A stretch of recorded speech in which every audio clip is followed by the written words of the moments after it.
Կառավարությունը պակասեցրել է սոցփաթեթի համար նախատեսված 2026-ի բյուջեն, չբացառելով, որ տարվա ընթացքում ըստ անհրաժեշտության կիրականացնեն վերաբաշխումներ։ Գումարն առայժմ կրճատում են խնայելու բյուջետային միջոցները։ Սրա համար հիմք են ընդունել նախորդ տարվա փաստացի ծախսերը։ Կենսաթոշակների բարձրացումն ուշացած եւ կիսատ քայլ է կառավարության շենքի առջեւ լրագրողների հետ զրույցում հայտարարել է Հայաքվե նախաձեռնության անդամ Ավետիք Չալաբյանը։ Ըստ նրա, Հայաքվեն դեռևս անցած տարվա սեպտեմբերից էր բարձրաձայնում կենսաթոշակների անթույլատրելի եւ անհիմն ցածր լինելու մասին։ Նրա խոսքով գործադիրն ի սկզբանե դիմադրել է կենսաթոշակները բարձրացնելու պահանջին, այն որակելով որպես պոպուլիզմ եւ հիբրիդային պատերազմ իշխանության դեմ։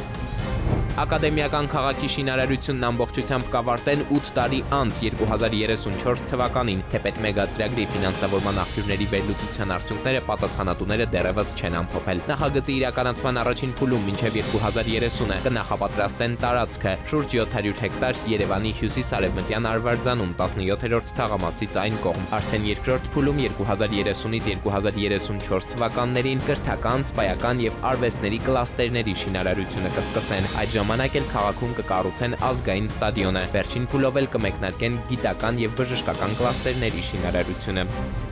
Հայաստանում կխստացվի ավտոմեքենաների գազաբալոնների տեխնիկական ստուգման պահանջը։ Վկայագրման ամբողջ գործընթացը կդառնա պարտադիր տեսագրվող, կեղծ տվյալների մուտքագրումը եւ անբարեխիղճ տնտեսվարողների մեքենայությունները կանխելու համար։ Կառավարության որոշմամբ լաբորատորիաները պետք է պահեն այդ ձայնագրությունները առնվազն կես տարի։ Անհրաժեշտության դեպքում դրանք կկարողանան ստուգել իրավապահ մարմինների ներկայացուցիչները։ Հիվանդությունների վերահսկման եւ կանխարգելման ազգային կենտրոնից հայտնում են, որ օդի ջերմաստիճանի նվազումը ուղեկցվում է սուր շնչառական վարակների հիվանդացության աճով։ Մասնագետները զգուշացնում են, որ առաջիկա օրերի համար օդերութաբանները կանխատեսել են ջերմաստիճանի նվազում, փորձում են հագնվել եղանակին համապատասխան եւ խուսափել հիվանդների հետ շփումից։ Հիվանդանալու դեպքում մնալ տանը, չզբաղվել ինքնաբուժմամբ եւ չօգտագործել հակաբիոտիկներ։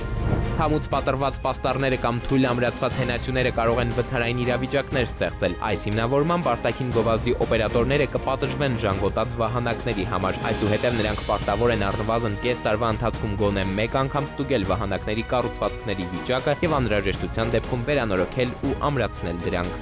Էդուարդ Պողոսյան, ժամը լրատվական։